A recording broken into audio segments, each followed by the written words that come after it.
ആതുരപൂർണ്ണ പ്രശോഭിതം ഈ ജീവിതം, ആർദ്രമാം ദൈവസ്നേഹം നിറയും പൂവനം.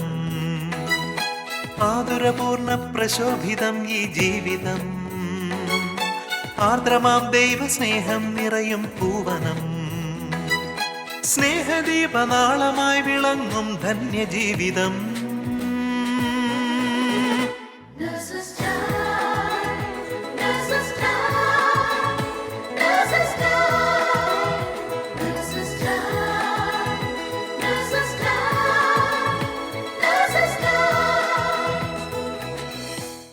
ഈശോ മിശിഹായ്ക്ക് സ്തുതിയായിരിക്കട്ടെ. ഇന്നത്തെ നഴ്സസ് ടൈമിലേക്ക് എല്ലാ ശാലോം പ്രേക്ഷകരെയും ഏറ്റവും സ്നേഹത്തോടെ സ്വാഗതം ചെയ്യുന്നു. റോമ 9:16 മനുഷ്യൻ്റെ ആഗ്രഹമോ പ്രയത്നമോ അല്ല, ദൈവത്തിൻ്റെ ദയയാണ് എല്ലാറ്റിനും അടിസ്ഥാനം. എൻ്റെ പേര് ഫ്രാൻസി. ഞാൻ അബുദാബിയിൽ നഴ്സായിട്ട് വർക്ക് ചെയ്യുന്നു. ഞാൻ ചങ്ങനാശ്ശേരി ചെത്തിപ്പുഴ ഇടവകാംഗമാണ്. എൻ്റെ പേര് സൽമ. ഞാൻ കൊല്ലം ജില്ലയിൽ 5 ലൈലറ സെൻറ് തോമസ് ചർച്ചിലെ ഇടവക അംഗമാണ്. ഞാൻ അബുദാബിയിൽ കുടുംബമായി താമസിക്കുന്നു. ഇവിടെ ഒരു പ്രൈവറ്റ് ഹോസ്പിറ്റൽ നേഴ്സായി വർക്ക് ചെയ്യുന്നു. സൽമ ഒരു ഓർത്തഡോക്സ് ഫാമിലിയിൽ നിന്നാണ് വന്നതെന്ന്. ഈ ജപമാലയൊക്കെ എങ്ങനെ ചൊല്ലാൻ പഠിച്ചു? അത് ചേച്ചി പറഞ്ഞു ശരി. ഞാൻ വളർന്നു വന്ന സാഹചര്യവും വിശ്വാസ ജീവിതവും എല്ലാം ഓർത്തഡോക്സ് ക്രിസ്തീയ വിശ്വാസത്തിലായിരുന്നു ഞാൻ വന്നിരുന്നത്. ഞാൻ നേഴ്സിംഗ് പഠിച്ചു. അതിന് എനിക്ക് ഏറ്റവും കൂടുതൽ പ്രചോദനവും എനിക്ക് ഏറ്റവും വഴികാട്ടിയായിട്ട് മാറിയത് നേഴ്സിംഗ് പഠനകാലമായിരുന്നു. എൻ്റെ മമ്മിയുടെ പ്രാർത്ഥന കൊണ്ട് ഒരു ക്രിസ്തീയ വിശ്വാസത്തിലുള്ള സിസ്റ്റേഴ്സ് നടത്തുന്ന ഒരു സ്കൂൾ ഓഫ് നഴ്സിംഗിൽ ആണ് എനിക്ക് അഡ്മിഷൻ കിട്ടിയത്. അവിടെ വന്നപ്പോൾ എൻ്റെ കൂട്ടുകാരി ഇവരുടെ എല്ലാവരുടെയും കയ്യിൽ ഓരോ മുത്തുകളുള്ള മാലയുണ്ട്. അപ്പോൾ അവരിങ്ങനെ ചൊല്ലുന്നുണ്ട്, സ്വർഗ്ഗസ്നായ പിതാവേ നന്മ നിറഞ്ഞ മറിയമേ. ഇടയ്ക്ക് കുറേ പ്രാർത്ഥനകൾ. അപ്പം എനിക്ക് ആ കൂട്ടുകാരിയാണ് ജപമാല എങ്ങനെ ചൊല്ലേണ്ടതെന്ന് പറഞ്ഞു തന്നത്. അവിടെ പിന്നെ സിസ്റ്ററിൻ്റെ നിർബന്ധപ്രകാരം, പക്ഷേ ആ സിസ്റ്ററിൻ്റെ ആ ഒരു കാരണം കൊണ്ട് മാത്രമേ ഞങ്ങളിവിടെ നിൽക്കുന്നത് തന്നെ. സിസ്റ്റർ എല്ലാ 5:30 രാവിലെ ആകുമ്പം ഡോറി വന്ന് മുട്ടിയിട്ട് എന്നും വിശുദ്ധ കുർബാന കാണണമെന്ന് നിർബന്ധമായിരുന്നു. അല്ലെങ്കിൽ ഞങ്ങൾ അതിനുള്ള റീസൺ പറയണം എന്തുകൊണ്ട് കണ്ടില്ലെന്ന്. അപ്പോൾ അത് പേടിച്ച് ആദ്യം പോകുമായിരുന്നു. പിന്നീട് ജപമാല എന്നും ഉണ്ടായിരുന്നു. ആരാധന എന്താണെന്ന് ഞാൻ അവിടെ വന്നിട്ടാണ് കണ്ടത്. അപ്പം ഈശോയെ കൂടുതലായിട്ട് അറിയാനായിട്ട് ആ ഒരു നേഴ്സിംഗ് പഠനകാലം ഒത്തിരി പ്രചോദനം നൽകി. അതെനിക്ക് എൻ്റെ ലൈഫിൽ വലിയൊരു മാറ്റമായിരുന്നു, ഈശോയെ ഒത്തിരി അറിയാനായിട്ട്. ഞാൻ ഇത് പറഞ്ഞപ്പോഴാണ് ഓർത്തത്, ഞാൻ ബാംഗ്ലൂരിലാണ് നഴ്സിംഗ് പഠിച്ചത്. ദൈവത്തിൻ്റെ കൃപയാൽ ബാംഗ്ലൂരിലും എനിക്ക് സിസ്റ്റേഴ്സ് നടത്തുന്ന ഒരു കോളേജ് ഓഫ് നഴ്സിംഗിലാണ് അഡ്മിഷൻ കിട്ടിയത്. അപ്പോൾ ഞങ്ങളുടെ ക്യാമ്പസിൽ തന്നെ ഞങ്ങളുടെ ഹോസ്പിറ്റൽ, ഈ college of nursing, school of nursing, പിന്നെ സിസ്റ്റേഴ്സിൻ്റെ കോൺവെൻറ്റ്, 2 ചാപ്പൽ. അപ്പോൾ ഇത്ര ഫെസിലിറ്റി ഉണ്ടായിരുന്നു അവിടെ. അപ്പോൾ അറിയാമല്ലോ, അങ്ങനെ ആയതുകൊണ്ട് തന്നെ നമുക്ക് റെഗുലറായിട്ട് അവിടെ മാസ് നടക്കുന്നുണ്ട്. ഓരോ ബാച്ച് വൈസ്, ഞങ്ങളുടെ ഓരോ ബാച്ച് വൈസ് ഞങ്ങൾക്ക് അഡറേഷനൊക്കെ ഉണ്ടായിരുന്നു. അതുകൊണ്ട് തന്നെ ആ സമയത്ത് ഇപ്പം ബാംഗ്ലൂർ ആയിരുന്നെങ്കിൽ പോലും ആ സമയങ്ങളിലെല്ലാം ദൈവം എന്നെ ദൈവത്തോട് ചേർത്ത് നിർത്തി തന്നെ കൊണ്ടുപോയിരുന്നു. അത് ബാംഗ്ലൂരിൽ നിന്ന് കേൾക്കുമ്പോൾ നമുക്കെല്ലാം വരുന്നത് കുഞ്ഞുങ്ങൾ വഴിതെറ്റി പോകാനുള്ള എല്ലാ സാഹചര്യമുണ്ട്, അവിടെ ഇങ്ങനെ പ്രാർത്ഥിക്കാനുള്ളൊരു അന്തരീക്ഷമുണ്ട്, അങ്ങനെയുള്ള കോളേജ് ഉണ്ടെന്ന് കേട്ടാലും നമുക്കത്ര വീട്ടുകാർക്കാണേലും വലിയൊരു ടെൻഷനല്ലേ. അത് വെച്ച് നോക്കുമ്പോൾ എന്തൊരു അനുഗ്രഹമാണ് ദൈവം തന്ന ചേച്ചിയുടെ കാര്യത്തിൽ. സത്യമാണ് കേട്ടോ. ഞാൻ ഹൈസ്കൂൾ തൊട്ടേ കോൺവെൻറ്റ് സ്കൂളിലാണ് പഠിച്ചുകൊണ്ടിരുന്നത്. എൻ്റെ പേരൻസിന് ഏറ്റവും വലിയ സമാധാനം ഞാൻ ഇങ്ങനെ ഒരു നഴ്സിംഗ് കോളേജിൽ ഞാൻ പഠിക്കുന്നു എന്നുള്ളതായിരുന്നു അവരുടെ സമാധാനം. കാരണം ഞാൻ പഠിച്ചതും വർക്ക് ചെയ്തതുമൊക്കെ ഈ ഒരു കോളേജിൽ തന്നെയായിരുന്നു. ചേച്ചി UAE വന്നതിന് ശേഷം ഈശോയെ കൂടുതലായിട്ട് അറിയാനായിട്ട് ചേച്ചിക്ക് ജോലിയുമായിട്ട് ബന്ധപ്പെട്ട് എന്തെങ്കിലും ഒരു അനുഭവം ഉണ്ടായിട്ടുണ്ടോ? ജോലിയുമായിട്ട് ബന്ധപ്പെട്ടൊരു അനുഭവം പറയുകയാണെങ്കിൽ, ഞാൻ ഈ അബുദാബി വരുന്നതിന് മുമ്പ് ഞാൻ അലൈൻ എമിറേറ്റ്സിലാണ് വർക്ക് ചെയ്തത്. ഓക്കെ, ആ സമയത്ത് എനിക്ക് അബുദാബിലോട്ട് വരേണ്ട ഒരു സാഹചര്യം ഉണ്ടായി.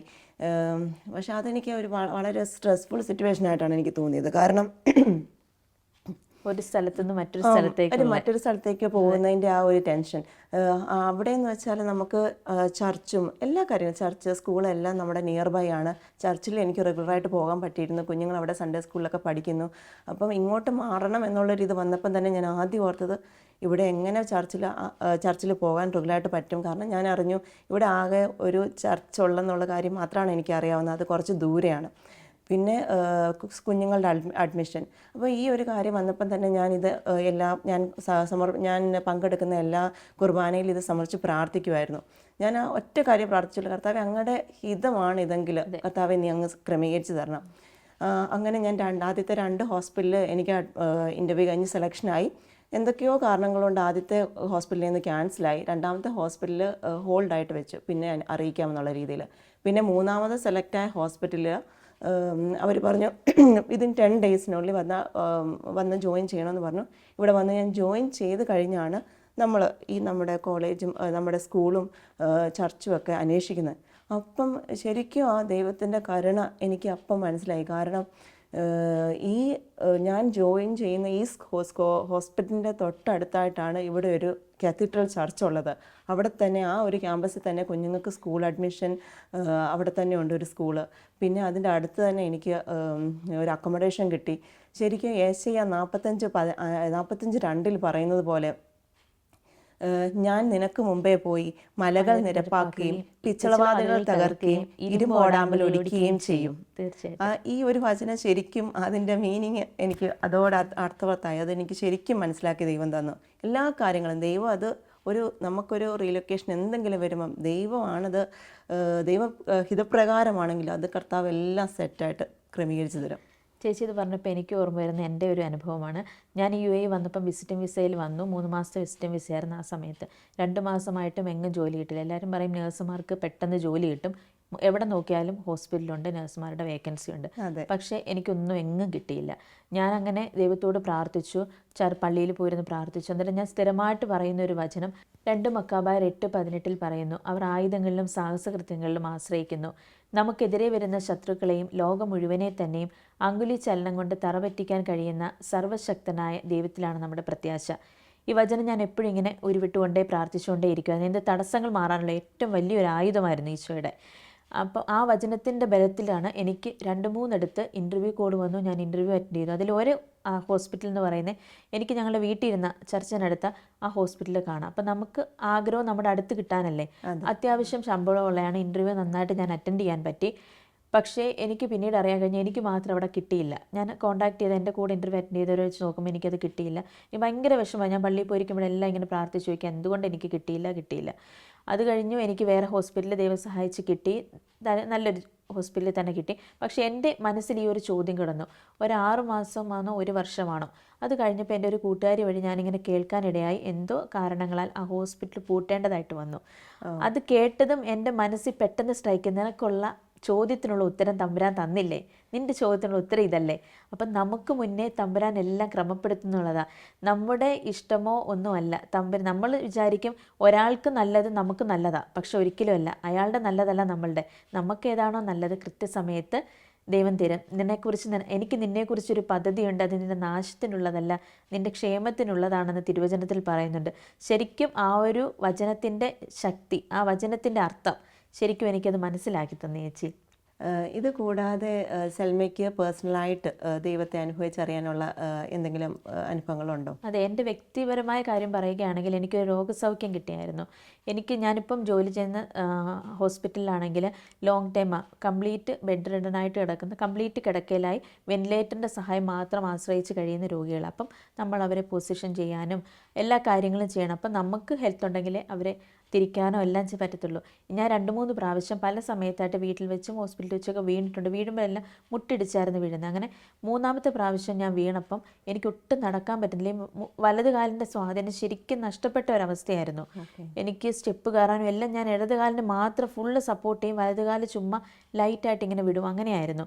അങ്ങനെ ഹോസ്പിറ്റലിൽ കൊണ്ട് കാണിച്ചു. ഡോക്ടറിനോട് പറഞ്ഞത് വേദന, ഭയങ്കര വേദന. ഡോക്ടർ പറഞ്ഞു വേദനയ്ക്ക് തൽക്കാലം ഫിസിയോതെറാപ്പി ചെയ്യാം. എൻ്റെ പ്രശ്നം MRI എടുത്തപ്പം ACL ടീയർ എന്ന് വെച്ചാൽ നമ്മളുടെ മുട്ടിൻ്റെ അസ്ഥികളെ ബലപ്പെടുത്തുന്ന ആ കശേരുക്കൾക്കെല്ലാം ചെറിയൊരു ഒടിവ് പോലെ പറ്റിയിട്ടുണ്ട്, ചെറിയൊരു ഫ്രാക്ചർ പോലെ.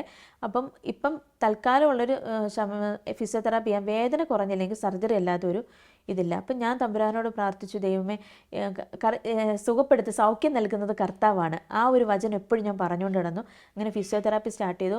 അലോപ്പതി ഇംഗ്ലീഷിലെ ഫിസിയോതെറാപ്പി ആയിരുന്നു. അപ്പം ആയുർവേദം ഉണ്ടെന്ന് കേട്ടു. അത് എനിക്ക് വലിയ കുറവൊന്നും വന്നില്ല. ആയുർവേദം ദൈവകൃപയാൽ ആ ഒരു വർഷം, എല്ലാവർക്കും നമ്മുടെ ഇൻഷുറൻസ് ആയുർവേദം കവർ ആകത്തില്ല, പക്ഷെ ആ ഒരു വർഷം ഞങ്ങളുടെ ഹോസ്പിറ്റലിൽ നിന്ന് ഇൻഷുറൻസ് ചെക്ക് ചെയ്തപ്പം ആയുർവേദത്തിന് 21 or 22 ട്രീറ്റ്മെൻറ്റിനുള്ള ഇൻഷുറൻസ് കവറേജ് കിട്ടുന്നുണ്ടായിരുന്നു. അത് വലിയൊരു അനുഗ്രഹമായിരുന്നു. അതിൽ ഞാൻ ഇൻഷുറൻസ് വെച്ച് എനിക്ക് ആയുർവേദം ചെയ്തു. എനിക്ക് നല്ല രീതിയിൽ കുറയാൻ പറ്റും. അതിലൊക്കെ വലിയൊരു അനുഗ്രഹം എന്ന് പറയാൻ, ഈ 6 മാസക്കാലം ഞാൻ ഒരു ദിവസം പോലും ഈ കാലുവേദനയുടെ പ്രശ്നത്തിൽ എനിക്ക് ലീവ് എടുക്കേണ്ടി വന്നിട്ടില്ല. എനിക്ക് 2 ദിവസം ഡ്യൂട്ടി, 3-ാമത്തെ ദിവസം വൈകിൽ തമ്പുരാൻ തന്നെ എനിക്കത് ഓഫായിട്ട് ക്രമപ്പെടുത്തും. ഒന്നുകിൽ എനിക്ക് ഓഫ് വീടും, അല്ലെങ്കിൽ അവർ തന്നെ എങ്ങനെയെങ്കിലും ആരെങ്കിലും വന്നിട്ട് ഓഫ് എന്നോട് ചോദിച്ച് മേടിക്കുമായിരുന്നു. പിന്നെ എനിക്ക് വലിയ വെയിറ്റ് എടുക്കേണ്ട ആ ഒരു സാഹചര്യമൊക്കെ വരുമ്പം എവിടുന്നെങ്കിലുമൊക്കെ എൻ്റെ കൂട്ടുകാർ അവരിതൊന്നും അറിഞ്ഞിട്ടില്ല, എൻ്റെ കൂടെയുള്ള ഇൻചാർജ് ഒന്നും ഇതൊന്നും അറിഞ്ഞിട്ടില്ല. പക്ഷേ എവിടെയെങ്കിലുമൊക്കെ ഉള്ളവർ നീ ഇപ്പം എന്തുവാ പേഷ്യൻറ്റിനെ അങ്ങോട്ടും ഇങ്ങോട്ടും തിരിക്കുവാണെങ്കിൽ ഞങ്ങളും കൂടി കൂടാം എന്നും പറഞ്ഞ്, അല്ലെങ്കിൽ സ്ട്രെച്ചർ കൊണ്ടുപോകണമെങ്കിൽ ഞങ്ങൾ ചെയ്തോളാം, നീ വേറെ എന്തെങ്കിലും പണി ചെയ്തു എന്നും പറഞ്ഞ് വന്ന് എന്നെ ദൈവം എനിക്ക് ദൂതന്മാരെ അയച്ച് അവിടെ കാവലേർപ്പെടുത്തി. അതുപോലെ കോവിഡിൻ്റെ സമയത്ത് എല്ലാവരും പേടിക്കുന്ന ഒരു സമയമായിരുന്നല്ലോ സ്റ്റാർട്ടിങ് സമയം. ആ സമയത്ത് ദൈവത്തിൻ്റെ കരുതെന്ന് പറഞ്ഞാൽ എല്ലാ നഴ്സുമാർക്കും ദൈവം വലിയൊരു പ്രൊട്ടക്ഷനാണ് കൊടുത്തത്. കാരണം കോവിഡ് അങ്ങോട്ടൊന്നും നമ്മൾ ഒന്ന് ബ്രീത്ത് എടുത്താൽ തന്നെ കോവിഡ് വരുന്ന ഒരു രോഗമായിരുന്നു. ആ സമയത്ത് ഞങ്ങളെ ICUലോട്ട്, ഞാൻ OTയിലായിരുന്നു, ICUലോട്ട് ഇട്ട സമയത്ത് ഞാൻ ശരിക്കും പേടിച്ചു. ഞാൻ വീട്ടിൽ പ്രാർത്ഥിച്ച് പേടിച്ചിട്ട് ഞാൻ കരയുമായിരുന്നു, മമ്മി എനിക്ക് പേടിയാണ് ശരിക്കും. കാരണം എൻ്റെ കുഞ്ഞു നാട്ടില്ല, നമുക്ക് ടെൻഷനാണ്. ഇവിടെ ഫ്ലൈറ്റ് നിർത്തി ഫുള്ള് ക്വാറൻറ്റൈനാണ് ആ ഒരു ഫസ്റ്റ് സ്റ്റാർട്ട് ചെയ്ത മാസം തന്നെ. അപ്പം മമ്മി പറഞ്ഞു, നീ പ്രാർത്ഥിച്ചാൽ മതി. ഇസ്രായേൽ ജനത്തിന് പുറപ്പാട് പുസ്തകത്തിൽ പറയുന്നുണ്ട്, ഇസ്രായേൽ ജനത്തിന് ഈജിപ്തുകാരിൽ നിന്ന് ഫറവോ ലാസ്റ്റ് അവസാനമായിട്ട് കൊടുത്ത മഹാമാരി എന്ന് പറയുന്നത് അവരുടെ കട്ടളപ്പടികളിന്മേൽ ഈശോയുടെ കുഞ്ഞാടിൻ്റെ രക്തം തളിക്കുന്ന കട്ടടപ്പടിയുമ്പോൾ സംഹാരദൂതം കയറില്ല. അതുപോലെ നീ 91-ാം സങ്കീർത്തനത്തിൽ ഒരു വചനം പറയുന്നുണ്ട്, ഒരു ബാധയും നിന്റെ കൂടാരത്തിനടുക്കിയില്ല, ഒരനർത്ഥവും നിനക്ക് ഭവിക്കുകയില്ല. ഈ വചനം പ്രാർത്ഥിച്ച് നീ ഡ്യൂട്ടിക്കും പോവുക, നിന്റെ വീടിൻ്റെ കട്ടളപ്പടിയിലും നീ ഒന്ന് കുരിശ് വെച്ച് പ്രാർത്ഥിച്ചാൽ മതി, ഒന്നും നിനക്ക് ഏശത്തില്ല. എനിക്ക് പിന്നീട് കോവിഡൊക്കെ വന്നു, പക്ഷേ അതെന്ന് പറഞ്ഞാൽ ഈ കോവിഡിനെയൊക്കെ നമുക്ക് ആ ഒരു ഭീതിയൊക്കെ മാറിയ സമയം. ഞാൻ എപ്പോഴാണോ പേടിച്ച് ഇരുന്ന സമയത്ത് എനിക്ക് ദൈവം വലിയൊരു പ്രൊട്ടക്ഷനായിരുന്നു തന്നത്. അതെനിക്ക് വലിയൊരു അനുഗ്രഹം. ഡ്യൂട്ടിക്ക് പോകാനും നമ്മളിടുന്ന PPE ആ ഒരു ഗൗണോ അതൊന്നും അല്ലായിരുന്നു. ഞാൻ ഡ്യൂട്ടിക്ക് പോകുമ്പോഴും ഞാൻ ദൈവമേ നിൻ്റെ പരിശുദ്ധാത്മാവിൻ്റെ ഒരു ഷീൽഡ്, പ്രൊട്ടക്ഷൻ പോലെ, കവചം പോലെ ആ രോഗിക്കും എനിക്കും ഇടയിൽ നിർത്തണമേ. അതായിരുന്നു ആ ഒരു അസുഖം വരാതെ എന്നെ, ഏതൊരു അസുഖം വരുമ്പോഴും ഞാൻ പ്രാർത്ഥിക്കുന്ന ഒരു കാര്യമായിരുന്നു. അത് വലിയൊരു അനുഗ്രഹമായിരുന്നു ചേച്ചി. ശരിക്കും കോവിഡ് കാലത്ത് നഴ്സുമാരെ ദൈവം അതുപോലെ സംരക്ഷിച്ചു. കാരണം ദൈവത്തിനറിയാം നമ്മൾ ദൈവത്തിൻ്റെ കരവേലയാണ്. ദൈവം മുൻകൂട്ടി ഒരുക്കിയ സൽപ്രവർത്തികൾക്കായി യേശുക്രിസ്തു സൃഷ്ടിക്കപ്പെട്ടവരാണ് നമ്മൾ. ഇത് Ephesians 2:10 വളരെ ക്ലിയർ ആയിട്ട് പറയുന്നുണ്ട്. ഇത് പറഞ്ഞപ്പോഴാണ് ഞാൻ ഓർത്തത്, എനിക്ക് ജോലി മേഖലയിൽ നമുക്ക് രോഗികളോട് തന്നെയല്ല, ഈവൻ നമ്മുടെ കൊളീഗ്സിനോടും ദൈവവചനം പ്രസംഗിക്കാൻ ഒരുപാട് അവസരങ്ങൾ ദൈവം നമുക്ക് തരുന്നുണ്ട്. പക്ഷെ അതൊന്നും നമ്മൾ പലപ്പോഴും മനസ്സിലാക്കാറില്ല. ഞാൻ ഔട്ട് പേഷ്യൻ്റ് ഡിപ്പാർട്ട്മെൻറ്റിലാണ് കുറച്ച് കാലമായിട്ട് വർക്ക് ചെയ്യുന്നത്. അപ്പോൾ എൻ്റെ മാനേജർ എന്നെ വേറൊരു ഡിപ്പാർട്ട്മെൻറ്റിലോട്ട് പ്ലേസ്മെൻറ്റ് കുറച്ച് ടെമ്പററി ആയിട്ടാണ്, കുറച്ച് നാളത്തേക്കുള്ളൂ. എന്നാലും അത് കേട്ടപ്പോൾ എനിക്ക് അത്ര ഒരു സന്തോഷമൊന്നുമില്ല. ഞാൻ ഒരുപാട് റിക്വസ്റ്റൊക്കെ ചെയ്ത് നോക്കി, ഒരു രക്ഷയില്ല, കട്ടായോ, എനിക്ക് അവിടെ പോയേ പറ്റും. ഞാൻ മനസ്സോടെ ആ ഡിപ്പാർട്ട്മെൻറ്റിൽ പോയി. അവിടെ ചെന്ന് കുറച്ച് കഴിഞ്ഞപ്പോഴത്തേക്ക് എനിക്കൊരു കാര്യം മനസ്സിലായി, ആ ഡിപ്പാർട്ട്മെൻറ്റിൽ 2 സ്റ്റാഫേ കാത്തോലിക്കുള്ളൂ. ഒന്ന് ഞാനും പിന്നെ അവിടെയുള്ള ഒരു ഇംഗ്ലീഷ് സ്പീക്കിംഗ് കൺട്രി എന്നുള്ള ഒരു സ്റ്റാഫും. അത് കഴിഞ്ഞ് അപ്പോൾ അവരുമായിട്ടൊക്കെ നമ്മൾ ഇടപഴകി കഴിഞ്ഞപ്പോൾ എനിക്ക് ഇവരുടെ വിശ്വാസ ജീവിതത്തെക്കുറിച്ചൊക്കെ അറിയാൻ പറ്റി. ഈ ഒരു വ്യക്തി ഒരു കാത്തോലിക്കാണ്, പക്ഷേ പള്ളിയിൽ പോവുകയോ അല്ലെങ്കിൽ ബൈബിൾ വായിക്കുകയോ പ്രാർത്ഥിക്കുകയോ ഒന്നും ചെയ്യാറില്ല. പള്ളിയിൽ പോകും, വല്ലപ്പോഴും ഹോം കൺട്രിയിൽ പോകുമ്പോഴത്തേക്ക് ഒന്ന് വിസിറ്റ് ചെയ്യാൻ പോകും, അല്ലാതെ അതിൽ കൂടുതൽ ഒരു ദൈവമായിട്ടൊരു ബന്ധമൊന്നും ഇല്ല. അപ്പോൾ എനിക്ക് തോന്നി ഈ ഒരു വ്യക്തിക്ക് വേണ്ടി, കാരണം എനിക്ക് ആ ഒരു അവിടെ മാത്രമേ അറിയുള്ളൂ. അപ്പോൾ ഞാൻ ഓർത്തു ഈ വ്യക്തിക്ക് വേണ്ടി ഒന്ന് പ്രാർത്ഥിക്കണം. ഞാനപ്പോൾ എൻ്റെ പേഴ്സണൽ പ്രയറിൽ ഈ വ്യക്തിയെ സമർപ്പിച്ച് പ്രാർത്ഥിച്ചു. പിന്നെ ആ സമയങ്ങളിൽ നമ്മൾ കുർബാനയ്ക്ക് കൂടുമ്പം ഇത് നമ്മുടെ ഓർമ്മയിൽ വരും. ഓട്ടോമാറ്റിക്കലി നമ്മുടെ ഓർമ്മയിൽ വരും. അപ്പോൾ അത് ഓർത്തിട്ട് ഈ വ്യക്തിയെ സമർപ്പിച്ച് പ്രാർത്ഥിക്കുമായിരുന്നു. അത് കഴിഞ്ഞപ്പോൾ എനിക്കൊരു തോന്നലുണ്ടാവുകയാണ്, ഈ വ്യക്തിക്ക് വേണ്ടി ഒരു ബൈബിൾ മേടിച്ചു കൊടുക്കണം. ആദ്യമേ എനിക്ക് തോന്നി കഴിഞ്ഞപ്പോഴേ ഞാൻ അത് ഇഗ്നോർ ചെയ്തു. കാരണം ഞാൻ പിന്നെ ചിന്തിച്ചത് നമ്മുടെ മാനുഷികമായിട്ടുള്ള കാര്യങ്ങളാണ്. ഇതൊരു ഇംഗ്ലീഷ് സ്പീക്കിംഗ് കൺട്രിയിൽ നിന്ന് വന്നൊരു വ്യക്തിയാണ്. ഞാനിത് കൊടുത്തു കഴിയുമ്പോൾ അവർക്ക് എങ്ങനെ ഫീൽ ചെയ്യും? ഇത് അവരെ ഇൻസൾട്ട് ചെയ്യുന്ന പോലെ ആയാലോ?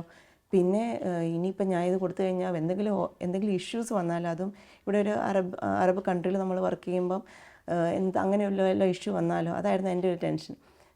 എന്നാലും ഈ ഒരു തോട്ട് എൻ്റെ കയ്യിൽ നിന്ന് പോകുന്നില്ല. ആ ഒരു സമയങ്ങളിൽ എപ്പോഴും എനിക്കിങ്ങനെ ഇത് വന്നുകൊണ്ടേയിരിക്കുകയാണ്, ഒരു ബൈബിൾ മേടിക്കുക. പക്ഷേ ഞാനത് ഇഗ്നോർ ചെയ്യുന്നതനുസരിച്ച് അതിനെക്കാട്ടും ഫോഴ്സിൽ ഈ ചിന്ത മാറുന്നില്ല. ഇത് മാറാൻ വേണ്ടി ഞാൻ ഓർത്തു, ഒന്ന് ഒരു ബൈബിൾ മേടിച്ചേക്കാം. എന്നിട്ട് ബൈബിൾ മേടിച്ച് ഞാൻ എൻ്റെ കയ്യിൽ വെച്ചു, ഒരു ഇംഗ്ലീഷ് ബൈബിൾ മേടിച്ച് എൻ്റെ കൈകളിൽ വെച്ചു. എന്നിട്ടും ഇത് കൊടുക്കാനൊരു കോൺഫിഡൻസ് എനിക്ക് ഉണ്ടാവുന്നില്ല. ഞാൻ പിന്നെ പരിശുദ്ധാത്മാവോട് പ്രാർത്ഥിച്ചു, ദൈവമേ അങ്ങ് ആഗ്രഹിക്കുവാണെങ്കിൽ ഇത് ചെയ്യാൻ എന്നെക്കൊണ്ട് പറ്റണേ, അവർ സന്തോഷത്തോടെ ഇത് മേടിക്കണം. അത് മാത്രമേ ഉള്ളൂ, അവർക്ക് ഒരിക്കലും ഒരു ഇൻസൾട്ടായിട്ട് അത് ഫീൽ ചെയ്യില്ല. അന്ന് ഒരു പിന്നെ ഞാൻ എൻ്റെ ഡ്യൂട്ടിക്ക് പോകുമ്പോൾ എന്നും നമ്മൾ വരെ കാണുന്ന ഒരു വ്യക്തിയാണ്. അപ്പോൾ ഒരു സാഹചര്യമൊക്കെ നോക്കിയിട്ട് ഞാൻ പതിയെ ഞാൻ പറഞ്ഞു ഇതൊരു ഗിഫ്റ്റായിട്ട് അല്ല ഇത് നിങ്ങൾ സ്റ്റാഫിനോട് പറഞ്ഞു ഞാൻ ഇത് അദ്ദേഹത്തിന് വേണ്ടി ആ വ്യക്തിക്ക് വേണ്ടി മേടിച്ചാന്ന് പറഞ്ഞ് കൊടുത്തു. എന്ത് പറയാം, ഞാൻ ഏതായാലും പ്രാർത്ഥിച്ചതിൻ്റെ ആ ഒരു ഗുണമായിരിക്കും. അവർ വളരെ സന്തോഷത്തോടെ മേടിച്ചു. അത് കഴിഞ്ഞ് അവർ പറഞ്ഞു ഓക്കെ ഞാൻ ഇടയ്ക്ക് വായിക്കാമെന്നൊക്കെ പറഞ്ഞു. എനിക്ക് സമാധാനമായി. ഞാൻ ഇത് കഴിഞ്ഞ് ഈ ഒരു സംഭവം കഴിഞ്ഞൊരു ഒരാഴ്ചയ്ക്കുള്ളിൽ ഞാൻ എൻ്റെ ഡിപ്പാർട്ട്മെൻറ്റിലോട്ട് തിരിച്ചു പോയി. അത് കഴിഞ്ഞ് കുറച്ച് നാൾ ഞാൻ ആ സമയങ്ങളിലൊക്കെ നഴ്സസ് മിനിസ്ട്രിയിലുണ്ട്. ആ സമയത്ത് നഴ്സസ് മിനിസ്ട്രി പോയി കഴിയുമ്പോഴാണ് ഈ വചനം എനിക്ക് ഓർമ്മ വരുന്നത്. എഫേസ്യസ് 2:10 നാം ദൈവത്തിൻ്റെ കരവേലയാണ്, നാം ചെയ്യാൻ വേണ്ടി ദൈവം മുൻകൂട്ടി ഒരുക്കിയ സൽപ്രവർത്തികൾക്കായി യേശുക്രിസ്തുവിൽ വിളിക്കപ്പെട്ടവരാണ് നമ്മൾ. പലപ്പോഴും നമ്മുടെ ഹോസ്പിറ്റൽ ജീവിതത്തിൽ നമുക്ക് എപ്പോഴും നമ്മുടെ മാനേജേഴ്സൊക്കെ പറയും നമ്മൾ അവിടെ പോയി വർക്ക് ചെയ്യും, ഇവിടെ പോയി വർക്ക് ചെയ്യുന്നൊക്കെ. എപ്പോഴും നമുക്ക് അതിനകത്തോട് ഒരു റെസിസ്റ്റൻസ് ആണ്. പക്ഷേ ഈ ഒരു സംഭവം എനിക്ക് മനസ്സിലാക്കി തന്നു, ദൈവത്തിന് ഒരു കാര്യങ്ങൾ ചെയ്യാൻ വേണ്ടി നമ്മളെ ദൈവം ഉപയോഗിക്കുകയാണ്. അതുകൊണ്ട് നമ്മൾ ഇപ്പം അത് ആലോചിക്കുമ്പോൾ ഞാൻ ഇങ്ങനെ എന്തെങ്കിലുമൊക്കെ സിറ്റുവേഷൻ വരുമ്പോൾ ഞാൻ ഓർക്കും, കർത്താവേ നിനക്ക് അതിനെപ്പറ്റി എന്തെങ്കിലും പദ്ധതിയുണ്ടോ, നിനക്ക് എന്നെക്കുറിച്ച് എന്തെങ്കിലും ആവശ്യമുണ്ടോ. ആ ഒരു കാര്യം എനിക്കിതോടെ ഈ ഒരു നല്ലൊരു ബോധ്യം എനിക്കിതോടെ മനസ്സിലായി. ചേച്ചി UAE വന്നിട്ട് നഴ്സസ് മിനിസ്ട്രിയിൽ പ്രേയറിനൊക്കെ പോകുന്നുണ്ടല്ലോ, കുറേ കാലമായോ ചേച്ചി? എങ്ങനെയാണ് നഴ്സസ് മിനിസ്ട്രി വന്നിട്ട് ചേച്ചിയുടെ അനുഭവം? ഞാൻ 2014-15 സമയങ്ങളിലാണ് ഞാൻ റെഗുലറായിട്ട് നഴ്സസ് മിനിസ്ട്രിയിൽ പോകാൻ തുടങ്ങിയത്. എൻ്റെ ഒരു സുഹൃത്ത് വഴിയാണ് ഞാൻ നഴ്സസ് മിനിസ്ട്രിയിൽ പോയിക്കൊണ്ടിരുന്നത്. നമ്മൾ ചെറുപ്പം തൊട്ടേ ഒരുപാട് മിനിസ്ട്രിയിലും കൂട്ടായ്മയിലൊക്കെ പങ്കെടുത്തിട്ടുണ്ടല്ലോ. ഞാൻ പറയാൻ ഉദ്ദേശിക്കുന്നത് നമ്മൾ ഇതിനകത്ത് നിലനിന്ന് പോകാൻ, അല്ലെങ്കിൽ നമുക്ക് ആ ഒരു മിനിസ്ട്രി ഇഷ്ടപ്പെടാനുള്ള കാര്യങ്ങൾ. അതിനകത്ത് ഒന്നാമത്തെ കാര്യം എനിക്ക് തോന്നി ഇതൊരു നഴ്സുമാരുടെ കൂട്ടായ്മയാണ്, അറിയാമല്ലോ. അപ്പം ഈ നഴ്സുമാരുടെ കൂട്ടായ്മയിൽ നമുക്ക് ഒരുപാട് നഴ്സുമാരുടെ എക്സ്പീരിയൻസ് അല്ലെങ്കിൽ അവരുടെ ഷെയറിങ് നമുക്ക് കേൾക്കാനിടയാവും. പലപ്പോഴും നമുക്ക് പ്രാർത്ഥിക്കാൻ പറ്റാത്തതിൻ്റെ കുറേ എക്സ്ക്യൂസാണ്, നമുക്ക് ഒരുപാട് പ്രോബ്ലമുണ്ട്. ഈ നഴ്സസ് മിനിസ്ട്രി വന്നു കഴിഞ്ഞാണ് എനിക്ക് മനസ്സിലാകുന്നത് നമ്മളെക്കാട്ടും പ്രോബ്ലം ഉള്ള ഒരുപാട് നഴ്സുമാർ. അവർ എത്ര നന്നായിട്ട് പ്രാർത്ഥിക്കുന്നു, എത്ര വിശ്വാസത്തോടെ തീഷ്ണതയോടെ പ്രാർത്ഥിക്കുന്നു, ദൈവത്തോട് എത്ര നന്നായിട്ട് ചേർന്ന് നിന്ന് പ്രാർത്ഥിക്കുന്നു എന്ന് എനിക്കിവിടെ വന്നാണ് മനസ്സിലായത്. ഓരോ ഷെയറിങ്, അപ്പോൾ എനിക്ക് തോന്നുന്നു ഓരോ ഷെയറിങ് ഓരോ ഇൻസ്പിറേഷനാണ്. നമുക്കതുപോലെ ദൈവത്തോട് ചേർന്ന് നിന്നുകൊണ്ട് നമ്മുടെ വിശ്വാസത്തെ മുറുകെ പിടിച്ചുകൊണ്ട് ജീവിക്കാനുള്ള ഒരു ക്ഷണമാണ് ഈ നഴ്സസ് മിനിസ്ട്രിയിലെ അനുഭവങ്ങളിലൂടെ എനിക്ക് വ്യക്തമായത്. രണ്ടാമത്തെ കാര്യം ഇതിനകത്തെ പ്രൈസ് ആൻഡ് വർഷിപ്പ്. ഞാൻ ചെറുപ്പത്തിലൊക്കെ ആണെങ്കിലും ധ്യാനത്തിലൊക്കെ പങ്കെടുത്തിട്ടുണ്ട് കേട്ടോ. ആ സമയത്ത് എനിക്ക് സ്തുതിക്കാൻ ഭയങ്കര മടിയാണ്. കാരണം എല്ലാവരും നന്നായിട്ട് കൈ പൊക്കി സ്തുതിക്കുന്നു, എനിക്ക് കുറച്ച് കഴിയുമ്പം കൈ കഴിക്കും. ഞാൻ കൈ താഴിടും. എന്നാൽ ഞാൻ അപ്പുറത്തിപ്പുറത്തൊക്കെ നോക്കുമ്പോൾ എല്ലാവരും കണ്ണീരോടെ പ്രാർത്ഥിക്കുന്നു, നന്നായിട്ട് സ്തുതിക്കുന്നു. അന്ന് ഇതൊന്നും ചെയ്യാൻ എനിക്ക് പറ്റുന്നില്ല കേട്ടോ. ഞാൻ നഴ്സസ് മിനിസ്ട്രിയിലാണ് ഞാൻ വന്നു കഴിഞ്ഞിട്ടാണ് ഈ പ്രൈസ് ആൻഡ് വർഷിപ്പിൻ്റെ ഒരു മഹത്വവും അതിൻ്റെ ഒരു കൃപയും മനസ്സിലായത്. ആ സമയം ഞാൻ അലൈനായിരുന്നപ്പോൾ ആ സമയങ്ങളിൽ ഞങ്ങൾക്ക് മാസത്തിൽ ഒരിക്കൽ അഡറേഷൻ ഉണ്ടായിരുന്നു. അത് ഞങ്ങളുടെ നിത്യാരാധന ചാപ്പലിൽ വെച്ചാണ് നടന്നുകൊണ്ടിരുന്നത്. അപ്പോൾ അവിടെ വെച്ച് നടന്നുകൊണ്ടിരിക്കുന്ന ആരാധനയിൽ പങ്കെടുത്തപ്പോഴാണ് ഇതൊരു നമ്മുടെ കഴിവോ പ്രയത്നമൊന്നും അല്ല, ഇത് ദൈവത്തിൻ്റെ കൃപയാണ്. ഇങ്ങനെ സ്തുതിക്കാൻ പറ്റുന്നത്, കൈയൊന്നും കഴിക്കാതെ നിന്ന് സ്തുതിക്കാൻ പറ്റുകയും അഭിഷേകത്തോടെ കണ്ണീരോടെ പ്രാർത്ഥിക്കാൻ പറ്റുന്നതും ഒരു കൃപയാണെന്ന് ദൈവം മനസ്സിലാക്കി തന്നത് ഈ ഒരു നഴ്സസ് മിനിസ്ട്രി വന്നുകൊണ്ടാണ്. പിന്നെ മൂന്നാമത്തെ ഒരു കാര്യം എന്ന് വെച്ചാൽ മധ്യസ്ഥ പ്രാർത്ഥന. നമ്മൾ പ്രാർത്ഥിക്കുമ്പോൾ ശരിക്കും നമ്മുടെ കോൺസെൻട്രേഷൻ ഫസ്റ്റ് നമ്മുടെ ഫാമിലി, അത് കഴിയുമ്പോൾ നമ്മുടെ റിലേറ്റീവ്സ്, പിന്നെ ലോകം മുഴുവൻ. അങ്ങനെ വേറെ വലിയ ചിന്തകളൊന്നും നമുക്കില്ല കേട്ടോ, എനിക്കില്ല. ഞാൻ നഴ്സസ് മിനിസ്ട്രി വന്നു കഴിഞ്ഞാണ് നമ്മൾ ഓരോരോ ആവശ്യങ്ങൾ പറയുന്നു. എല്ലാ നഴ്സുമാരും കൂട്ടമായിട്ട് ഇതിനു വേണ്ടി ഓരോരുത്തരുടെ ആവശ്യങ്ങൾ കേൾക്കുമ്പോൾ പ്രാർത്ഥിക്കുന്നു. അതിൻ്റെ ഒരു ശക്തി എന്താണെന്ന് എനിക്ക് നഴ്സസ് മിനിസ്ട്രി വന്നു കഴിഞ്ഞാണ് മനസ്സിലായത്. ചേച്ചി ഇത് നഴ്സസ് മിനിസ്ട്രിയിൽ ചേച്ചിയുടെ സജീവമായിട്ടുള്ള ആ ഒരു ഇടപെടൽ പറഞ്ഞപ്പോഴാണ് ഞാനും ഓർക്കുന്നത്. ഞാനിവിടെ നഴ്സസ് മിനിസ്ട്രിയിൽ പറ്റി അറിയുന്നത് ഇപ്പം 3-4 മാസമായിട്ടേ ഉള്ളൂ ഞാൻ അതിനെപ്പറ്റി അറിഞ്ഞത്. ഞാൻ നേരത്തെ നാട്ടിലായിരുന്നപ്പോഴും ഞങ്ങൾ നേഴ്സുമാരെല്ലാവരും കൂടി ഒരു കൂട്ടായ്മ ഉണ്ടായിരുന്നു. ഞങ്ങൾ കൂടിയിരുന്ന് പ്രാർത്ഥിക്കുകയും ഇതുപോലെ സ്തുതിച്ച് ആരാധിക്കുകയും വിളിക്കുകയും ഹോസ്പിറ്റലിൽ പോയിട്ട് വരുന്ന രോഗികളെക്കുറിച്ച്, ആവശ്യത്തിലുള്ള ഒരാൾക്കാരെക്കുറിച്ച്, ഇങ്ങനെ രോഗികളെക്കുറിച്ച് ഞങ്ങൾ പറഞ്ഞിട്ട് അവർക്ക് വേണ്ടി ഒരാഴ്ച എല്ലാ ആഴ്ചയിലും ഞങ്ങൾ കൂടുമായിരുന്നു പ്രാർത്ഥിച്ചിട്ട്. ആ അടുത്ത ആഴ്ച വരുമ്പോൾ ആ രോഗി സൗഖ്യം പ്രാപിച്ച് അവിടെ നിന്ന് പോയി എന്ന് കേൾക്കുമ്പോൾ ഞങ്ങൾക്ക് ഈശോയോട് കൂടുതലായിട്ട് അടുക്കാനുള്ളൊരു അവസരം കിട്ടുന്നത്. അതൊക്കെ ശരിക്കും അനുഭവിച്ചറിഞ്ഞു. പക്ഷേ UAE-ൽ ഇങ്ങനൊരു അവസരമുണ്ട് എന്ന് എനിക്ക് അറിയില്ലായിരുന്നു. എൻ്റെ കൂടെയുള്ളവർ ഇടയ്ക്ക് പറയുമായിരുന്നു നേഴ്സസ് മിനിസ്ട്രി എന്നും. എങ്കിലും എനിക്ക് അതിനെപ്പറ്റി കൂടുതലായിട്ട് അറിയില്ല. ഇപ്പം ഈ ഒരു 3-4 മാസത്തിന് മുന്നെയാണ് ഞാനിതിലേക്ക് ഒരു ദിവസം ഇതുപോലെ എൻ്റെ ഒരു കൂട്ടുകാരി വഴി ഞാൻ ഈ പ്രയറിന് വന്നു കഴിഞ്ഞപ്പോൾ ഇത്രയും നാളും എനിക്കത് അനുഭവിക്കാൻ പറ്റിയില്ലല്ലോ എന്നുള്ളൊരു വിഷമമായിരുന്നു. 2 മണിക്കൂർ എല്ലാ ശനിയാഴ്ചയും ഞങ്ങളിവിടെ കൂടുന്നുണ്ട്. 2 മണിക്കൂറുള്ള പ്രാർത്ഥനയാണെങ്കിലും പ്രൈസ് ആൻഡ് വർഷിപ്പും ഈ പറഞ്ഞതുപോലെ നമ്മളുടെ അനുഭവങ്ങളും ഓരോ കാര്യങ്ങളും ഷെയർ ചെയ്യുമ്പോഴും ഓരോ നേഴ്സുമാരും ഓരോ ദിവസം ആഴ്ചയിലൊരു ദിവസം ഓഫ് കിട്ടുമ്പോൾ എന്തോരം കാര്യങ്ങൾ ഇവിടെ ചെയ്യാനുണ്ടെന്ന് എല്ലാവർക്കും അറിയാം. കുടുംബമായിട്ട് താമസിക്കുന്ന എല്ലാ നേഴ്സുമാർക്കും ആ ഒരു ദിവസം കിട്ടുന്നതിൽ അവർ കുറച്ച് നേരം ദൈവത്തിന് വേണ്ടി സമർപ്പിക്കുമ്പം അടുത്ത ആഴ്ച വരുന്നത് വരെയുള്ള ഒരു പവറാണ് നമുക്ക് കിട്ടുന്നത്. അത് ശരിക്കും സത്യമാണ്. അത് അന്നേരം നമുക്ക് അടുത്ത ആഴ്ച വന്നാലേ ആ ഒരു അടുത്ത പവർ കിട്ടൂ എന്നുള്ളൊരു തോന്നൽ തന്നെ വരുന്നത് നേഴ്സസ് മിനിസ്ട്രി വന്നിട്ട് ഒരു സ്തുതിച്ച് ആരാധിക്കുന്ന പറയുന്ന വചനം. കുഞ്ഞുനാളിലൊക്കെ നമ്മൾ വചനം കേൾക്കുമ്പോൾ ഇരുന്ന് ഉറങ്ങും. പക്ഷെ ഇപ്പം നമ്മൾ അറിവായപ്പം വചനം കേൾക്കുമ്പം വചനം നമ്മുടെ ഉള്ളിൽ ആ വചനം വെച്ച് നമുക്ക് ജീവിക്കാനുള്ളൊരു പ്രേരണയാണ് അത്. പിന്നീട് ഞാൻ ഈ ഇടയ്ക്ക് നമ്മുടെ റാസൽ കൈമയിൽ വെച്ച് നേഴ്സുമാരുടെ ഒരു ദിവസത്തെ ഒരു ധ്യാനമുണ്ടായിരുന്നു. അവിടെ അച്ഛൻ പറഞ്ഞൊരു വചനം എന്നെ ഭയങ്കരമായിട്ട് സ്ട്രൈക്ക് ചെയ്തു. അത് പറഞ്ഞത് വിശുദ്ധ യോഹന്നാൻ എഴുതിയ സുവിശേഷം 15-16 നിങ്ങൾ എന്നെ തിരഞ്ഞെടുക്കുകയല്ല, ഞാൻ നിങ്ങളെ തിരഞ്ഞെടുക്കുകയാണ് ചെയ്തത്. ശരിക്കും നേഴ്സുമാർ തമ്പുരാൻ തിരഞ്ഞെടുത്ത ആൾക്കാരാണ്. അത് നമ്മൾ ആരും അത് മനസ്സിലാക്കുന്നില്ല. അച്ഛൻ ഓരോന്നും പറയുമ്പോൾ ഞാൻ ജോലി ചെയ്യുമ്പോൾ ഓരോന്നും ചെയ്ത കാര്യങ്ങൾ നമ്മൾ പ്രാർത്ഥനയോടുകൂടി ചെയ്യുന്നു. പക്ഷെ അത് അത്രത്തോളം തമ്പുരാൻ്റെ വിളിക്ക് അനുസൃതമായിട്ട് ചെയ്തതാണെന്ന് എനിക്കുള്ളൊരു ബോധ്യം അന്നേരം കിട്ടിയത്. അത് ഉദാഹരണമായി പറയുകയാണെങ്കിൽ ഞാൻ ലേബർ റൂമിൽ ജോലി ചെയ്യുന്ന 1 വർഷം ഞാൻ ലേബർ റൂമിൽ പഠിച്ചിറങ്ങിയ സമയത്ത് ജോലി ചെയ്യുമായിരുന്നു. അപ്പം നമ്മളുടെ കയ്യിലാണ് ഡെലിവറി ആകുന്ന കുഞ്ഞ് നമ്മളുടെ കയ്യിലാണ് ആദ്യം കിട്ടുന്നത്. നമ്മളതിനെ ക്ലീൻ ചെയ്ത് തുണി കൊണ്ടെല്ലാം പൊതിഞ്ഞ് അമ്മയും കുഞ്ഞിനെയും ഒരുമിച്ചാണ് പുറത്തിറക്കുന്നത്. അത്രയും സമയം കുഞ്ഞ് നമ്മളുടെ കയ്യിൽ, ഓരോ നേഴ്സുമാരുടെ കയ്യിലാണ്. അപ്പം ഞാൻ ചെയ്തുകൊണ്ടിരുന്നത് ആ കുഞ്ഞിൻ്റെ നെറ്റിൽ ഒരു കുരിശ് വരച്ച് ചെവിയിൽ ഈശോ ഈശോ എന്ന് പറയുമായിരുന്നു. അന്നേരം പ്രാർത്ഥനയോടുകൂടി ചെയ്യുമെന്നല്ലാതെ തമ്പുരാൻ്റെ ഒരു വിളിയാണ്. കാരണം തമ്പുരാന് ആ കുഞ്ഞിനെ കൊണ്ട് ആ കുഞ്ഞ് തെറ്റിലൂടെ ഒന്നും പോകാതിരിക്കാൻ വേണ്ടി ഈശോ എന്നിലൂടെ ആ കുഞ്ഞിൻ്റെ ചെവിയിൽ ആദ്യത്തെ നാമം ഈശോയുടെ നാമം പറയിച്ചതാണെന്ന് പെട്ടെന്ന് എനിക്കൊരു വിളി അന്നേരം ഉണ്ടായി. രണ്ടാമത് പറയുകയാണെങ്കിൽ ഞാൻ OT-യിലും വർക്ക് ചെയ്തായിരുന്നു. അവിടെ വെച്ച് നമുക്കിപ്പം ഒരു കേസ് ചെയ്തുകൊണ്ടിരിക്കുമ്പോഴായിരിക്കും ചിലപ്പോൾ നല്ലൊരു ബ്ലീഡിങ് ഉണ്ടാവുന്നത്. അപ്പോഴത്തേക്കിനും ഞാൻ അറിയാതെ തന്നെ എൻ്റെ സൗണ്ട് ചെറുതായിട്ട് വരും, ഈശോ ഈശോ ഈശോ ഈശോ എന്ന് പറഞ്ഞിങ്ങനെ ഞാൻ സ്തുതിക്കുമായിരുന്നു. അപ്പം ചിലപ്പോൾ ഷൂ എന്ന് പറഞ്ഞായിരിക്കും എൻ്റെ അപ്പുറത്തിരിക്കുന്നത് കേൾക്കുന്നത്. അപ്പോൾ എന്നോട് ഇറങ്ങുമ്പോൾ ചോദിക്കും, നീ അവിടെ നിന്ന് പ്രാർത്ഥിക്കുമായിരുന്നല്ലേ? പക്ഷെ ആ ഒരു കേസ് നല്ല സ്മൂത്തായിട്ട് ഒരു കുഴപ്പവുമില്ലാതെ, അന്നേരം ഉണ്ടായൊരു കോംപ്ലിക്കേഷൻ ഒരു കുഴപ്പവുമില്ലാതെ കഴിഞ്ഞിറങ്ങാൻ പറ്റും. ഇപ്പം ചെയ്യുന്ന ഒരു സർജന് ചിലപ്പോൾ ഒന്നും ചെയ്യാൻ പറ്റില്ല, അവർക്കത് കോൺസെൻട്രേറ്റ് ചെയ്യാനേ പറ്റും. പക്ഷെ നമ്മൾ കയറുന്ന ഒരു നേഴ്സിന് അത് വലുതായിട്ട് നമുക്ക് തമ്പുരാനോട് പ്രാർത്ഥിച്ച അങ്ങനെ വലിയൊരു അനുഗ്രഹം നേടിക്കൊടുക്കാൻ പറ്റുമെന്ന് എനിക്കത് മനസ്സിലായി. പിന്നീട് ഞാൻ ജോലി ചെയ്യുന്ന ഞാൻ ചെയ്യുമ്പോഴാണ്, എപ്പോഴും ചെയ്യുമെന്നല്ല പക്ഷെ ചെയ്യാറുണ്ട്. മരുന്ന് കൊടുക്കുമ്പോഴാണേലും ഇഞ്ചക്ഷൻ കൊടുക്കുമ്പോഴാണേലും എന്ത് ചെയ്യുമ്പോഴും ഈശോയുടെ അറിയാതെ എൻ്റെ നാവിൽ നിന്ന് വരുന്നതാണ്. ചിലപ്പോൾ ഉറക്കമായിരിക്കും, ചുറ്റും ആരും ഇല്ലെങ്കിൽ ഉറക്കം വരും. പ്രത്യേകിച്ച് ഈ നാട്ടിൽ നമുക്ക് ഉറക്കം പറയാൻ പറ്റില്ലല്ലോ. അപ്പം ഈശോയുടെ തിരുരക്തം. പക്ഷെ അതിൻ്റെ ഒരു അനുഗ്രഹം എന്ന് പറയുന്നത് ആ രോഗിക്കും കിട്ടുന്നുള്ളൂ എന്നുള്ളതാണ്. നമ്മൾ ഇപ്പം ഒരു രോഗിയുടെ അടുത്ത് ചെല്ലുമ്പം അവർ നമ്മളോട് പറയും, മോളെ ഒന്ന് പ്രാർത്ഥിക്കണേ.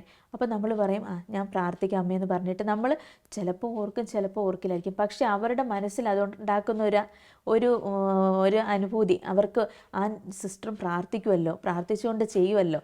അപ്പോൾ നമുക്കും പ്രാർത്ഥിക്കുന്ന ഒരു ഇൻസ്പിറേഷൻ, അയ്യോ ആ അമ്മച്ചി പറഞ്ഞല്ലോ, അന്നേരം ഒന്ന് പ്രാർത്ഥിക്കണമല്ലോ.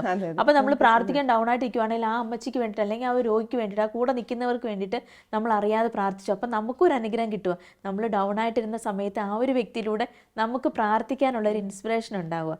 പിന്നെ ഞാൻ നേരത്തെ ജോലി ചെയ്തിരുന്ന സ്ഥലത്ത് ഒരു പ്ലാസൻ്റ പ്രിവി ആയിട്ടുള്ളൊരു ഒരു പ്രഗ്നൻറ്റ് ലേഡി ഉണ്ടായിരുന്നു. ആ ചേച്ചിക്ക് ഫുള്ള് പ്ലാസൻ്റ പ്രിവി എന്ന് പറയുമ്പോൾ മറുവുള്ള താഴെ, അപ്പം ഫുള്ള് കംപ്ലീറ്റ് ബെഡ് റെസ്റ്റ് വേണം. അപ്പം ഞങ്ങൾ അത് എല്ലാ സൺഡേയിലും ഈ നേഴ്സുമാർ കൂടിയിരുന്നുള്ള പ്രാർത്ഥനയ്ക്ക് ഇത് സമർപ്പിച്ച് ഞങ്ങൾ കൈകോർത്ത് പിടിച്ചിരുന്ന് പ്രാർത്ഥിക്കുമായിരുന്നു. അത് ഒരു കുഴപ്പവും ഇല്ലാതെ, ഒരു ബ്ലീഡിങ്ങും ഇല്ലാതെ ഡെലിവറി ആയിട്ട് വന്നു എന്ന് കേൾക്കാൻ സാധിച്ചിട്ടുണ്ട്. വേറൊരു അത്ഭുതം എന്ന് പറയാൻ, എൻ്റെ കൂടെ ജോലി ചെയ്യുന്നൊരു ചേട്ടൻ്റെ മോള് അത് ജനിച്ച് കഴിഞ്ഞ് കുറച്ച് ദിവസം കഴിഞ്ഞപ്പോഴത്തേക്കിന് മനസ്സിലായി ഹാർട്ടിന് ബ്ലോക്ക് ഉണ്ടെന്ന്. ഇവിടെ ആയിരുന്നു. അപ്പോൾ അവർ നാട്ടിൽ കൊണ്ടുപോയി പേരുകേട്ട എല്ലാ ഹോസ്പിറ്റലിലും കൊണ്ടുപോയി അവർ കാണിക്കുമ്പോഴെല്ലാം പറഞ്ഞത് 6 മാസത്തിനുള്ളിൽ അത് ബ്ലോക്ക് താനെ അടയും, ഇല്ല എങ്കിൽ സർജറി വേണം. എങ്കിലും വലിയ പ്രതീക്ഷയില്ല. ആ ഒരു രീതിയിലാണ് പറഞ്ഞത്. ചേട്ടൻ പറഞ്ഞു, മോളെ ഒന്ന് പ്രാർത്ഥിക്കണം. ചേട്ടൻ കാണുന്നവരോടെല്ലാം പറയുമായിരുന്നു. അപ്പം ഞങ്ങൾ അതിനുവേണ്ടി ഇരുന്ന് പ്രാർത്ഥിച്ചു. അത്ഭുതമെന്ന് പറയട്ടെ, കുറച്ച് ദിവസങ്ങൾക്കുള്ളിൽ തന്നെ ചേട്ടൻ തന്നെ ഞങ്ങളോടൊന്ന് പറഞ്ഞു, മോളെ അടുത്ത എക്സ്റേയും സ്കാനിങ്ങും എല്ലാം ചെയ്തപ്പോൾ മനസ്സിലായി, എക്കോ ഒക്കെ ചെയ്തപ്പോൾ മനസ്സിലായി ആ ബ്ലോക്കില്ല, ഒരു സർജറിയും തമ്പുരാൻ ചെയ്യാൻ അനുവദിച്ചില്ല. ഇതൊക്കെ കേൾക്കുമ്പോൾ നമുക്ക് ഈശ്വരമുള്ള വിശ്വാസം കൂടുക. നമ്മൾ പലപ്പോഴും നഴ്സുമാർ പ്രാർത്ഥനയിലൊക്കെ ഡൗൺ ആവാറുണ്ട് ജീവിത സാഹചര്യങ്ങളൊക്കെ വെച്ച്. പക്ഷേ നമ്മൾ പ്രാർത്ഥിക്കുന്നതിൻ്റെ ഒരു അനുഭവം, പ്രത്യേകിച്ച് നേഴ്സ് മിനിസ്ട്രി പോയിരുന്ന ആ പ്രാർത്ഥിക്കുമ്പം ഒരാളുടെ അനുഭവം, ഒരു രോഗി സുഖപ്പെട്ടു അല്ലെങ്കിൽ ഒരാൾക്കൊരു സാക്ഷ്യം കേൾക്കുമ്പോൾ നമുക്കും അന്നേരം പ്രാർത്ഥിക്കണമല്ലോ എന്നൊരു പ്രചോദനം കിട്ടുക. അത് ഞാൻ ശരിക്കും അത് കേട്ടോ, അത് എൻ്റെ ജീവിതത്തിലും എനിക്ക് ഒരുപാട് സ്ഥലങ്ങളിൽ ഇത് അനുഭവിക്കാൻ പറ്റിയിട്ടുണ്ട്. കാരണം നമ്മൾ മറ്റുള്ളവർക്ക് വേണ്ടി പ്രാർത്ഥിക്കുമ്പം അവരുടെ വിശ്വാസം അല്ല ദൈവം കണക്കിലെടുക്കുന്നത്, നമ്മുടെ വിശ്വാസം. നമ്മൾ അവർക്ക് വേണ്ടി പ്രാർത്ഥിക്കുമ്പം ദൈവത്തിന് നമ്മളൊരു സാഹചര്യം ഉണ്ടാക്കി കൊടുക്കുകയാണ് ദൈവത്തിന് പ്രവർത്തിക്കാൻ. അവർ വിശ്വാസമുള്ളവരായിരിക്കട്ടെ അല്ലെങ്കിൽ വേറൊരു വിശ്വാസമുള്ളവരായിരിക്കട്ടെ, ഒരു കുഴപ്പമില്ല. ഇവൻ ഞാൻ എൻ്റെ ലൈഫിൽ കണ്ടിട്ടുണ്ട്, നിരീശ്വരവാദിയായിട്ടുള്ള വ്യക്തികൾ നമ്മൾ പ്രാർത്ഥിച്ചു കഴിയുമ്പം അവർ പറയാണ്, ഒന്നുമില്ലല്ലോ നീ എനിക്ക് വേണ്ടി പ്രാർത്ഥിച്ചല്ലോ. ഓക്കെ, അപ്പോൾ അത് കേൾക്കുമ്പം നമ്മളൊക്കെ ഈവൻ നിരീശ്വരവാദിയായിട്ടുള്ള വ്യക്തികൾ തന്നെ അവർ ആഗ്രഹിക്കുന്നുണ്ട് മറ്റുള്ളവർ അവർക്ക് വേണ്ടി പ്രാർത്ഥിക്കണമെന്ന്. അപ്പോൾ ഞാൻ ഓർക്കുന്നു, ശരിക്കും നമ്മളൊരു സാഹചര്യം ദൈവത്തിന് ഉണ്ടാക്കി കൊടുക്കുകയാണ് ആ ആത്മാവിനെ നേടാൻ വേണ്ടി. എനിക്ക് ഈ മധ്യസ്ഥ പ്രാർത്ഥന പറഞ്ഞപ്പോൾ ഒരു പേഴ്സണലായിട്ടൊരു എക്സ്പീരിയൻസ് ഉണ്ട്. ഞാൻ എൻ്റെ 3ാമത്തെ മോളെ പ്രഗ്നൻ്റ് ആയിരുന്നു. ഞാൻ ഡെലിവറി സമയമൊക്കെ ആയി, 40 ആഴ്ച കഴിഞ്ഞു, 40-41 ആഴ്ചയായി, ഓൾറെഡി ടേമായി. എന്നിട്ട് എനിക്ക് പെയിൻ ഒന്നും സ്റ്റാർട്ടാകാതെ ഞാൻ ഹോസ്പിറ്റലിൽ അഡ്മിറ്റായി. അപ്പോൾ എന്നോട് നഴ്സസ് മിനിസ്റ്റർ ഉള്ള ചേച്ചി ചോദിച്ചു, പ്രെയർ റിക്വസ്റ്റ് ഇടട്ടെ? ഞാൻ പറഞ്ഞു, വേണ്ട ചേച്ചി, എനിക്കൊരു നാണക്കേട് പോലെ ആ സമയത്ത് ഞാൻ പറഞ്ഞു, വേണ്ട ചേച്ചി, പ്രാർത്ഥിക്കുന്നുണ്ട് ഒക്കെ ശരിയാവും. കാരണം നോർമലായിരുന്നു നേരത്തെയൊക്കെ, അപ്പോൾ നോർമലാകുമെന്നുള്ളൊരു കോൺഫിഡൻസാണ് എനിക്ക്. എന്നിട്ട് ഞാൻ അഡ്മിറ്റായി, മെഡിസിനൊക്കെ തന്നു. എനിക്ക് പെയിനും ഇല്ല, ഒരു പ്രോഗ്രസ്സും ഇല്ല. അന്ന് വൈകിട്ട് ഒരു 6 മണിയായപ്പം ഡോക്ടർ വന്ന് പറഞ്ഞു, ഓൾറെഡി 41 ആഴ്ച, ഇനി വെയിറ്റ് ചെയ്യാൻ പറ്റത്തില്ല, നാളെ രാവിലെ 8 o'clock സിസേറിയനാണ്, അത് സിസേറിയനാണെന്ന് പറഞ്ഞു. അത് കേട്ടപ്പോൾ എനിക്ക് ശരിക്കും ഭയങ്കര ടെൻഷനായി. അപ്പോൾ ഉടനെ ഞാൻ തിരിച്ച് വിളിച്ച് ചേച്ചിയോട് പറഞ്ഞു, ചേച്ചി ഒരു റിക്വസ്റ്റ് ഇടാവോ, ഒന്ന് പ്രാർത്ഥിക്കണേ എന്നൊക്കെ ഞാൻ തിരിച്ച് വിളിച്ച് പറഞ്ഞു കേട്ടോ. അത് കഴിഞ്ഞ് അപ്പോൾ നമുക്കൊരു പ്രാർത്ഥനാ റിക്വസ്റ്റ് നമ്മുടെ ഗ്രൂപ്പിൽ വന്നു കഴിയുമ്പോൾ നമുക്കറിയാമല്ലോ, ഓരോരുത്തരും പ്രാർത്ഥിച്ചു കഴിയുമ്പോൾ ഓരോ കൈ കുപ്പി ഓരോ ഇമോജി ഇടുമല്ലോ. ശരിക്കും നമ്മുടെ സ്വന്തം കാര്യം, നമ്മുടെ പേഴ്സണൽ എക്സ്പീരിയൻസിന് ഇങ്ങനെ ഒരു ഇമോജി കുറേ പേരിട്ട് കഴിയുമ്പോൾ നമുക്ക് ഭയങ്കര ആശ്വാസമാണ്. കാരണം ഇത്രയും പേര് നമുക്ക് വേണ്ടി പ്രാർത്ഥിക്കുന്നുണ്ടല്ലോ. ആ ഒരു ചിന്ത, ശരിക്കും ആ ഒരു ചിന്ത എനിക്ക് അപ്പം നന്നായിട്ട് എനിക്കൊരു സമാധാനമായിരുന്നു. കർത്താവ്, ഇത്രയും പേര് എനിക്ക് വേണ്ടി പ്രാർത്ഥിക്കാനുണ്ടല്ലോ എന്നോർത്ത്. അത് ശരിക്കും ഞാൻ നഴ്സസ് മിനിസ്റ്റർ ചേർന്ന് നിന്നോട്ട് മാത്രമാണ് എനിക്കതുണ്ടായത്. എന്നിട്ട് 6 മണിക്ക് ഡോക്ടർ ഇങ്ങനെ പറഞ്ഞു. 7 മണിയായപ്പോൾ എനിക്ക് പെയിൻ സ്റ്റാർട്ട് ചെയ്തു.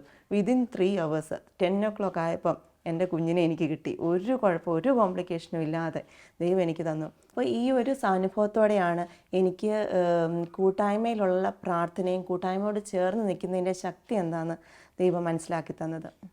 ഈശോയുടെ സ്നേഹം അനുഭവിച്ചുകൊണ്ട് ഓരോ രോഗികളിലും ഈശോയെ കണ്ടുകൊണ്ട് ഈശോയെ ശുശ്രൂഷിക്കുന്നത് പോലെ ശുശ്രൂഷിക്കുവാനും ഈശോയുടെ സ്നേഹം പകർന്നു കൊടുക്കുവാനുമായി ഓരോ നേഴ്സുമാർക്കും കഴിയട്ടെ എന്ന് നമുക്ക് ആഗ്രഹിക്കാം, പ്രാർത്ഥിക്കാം.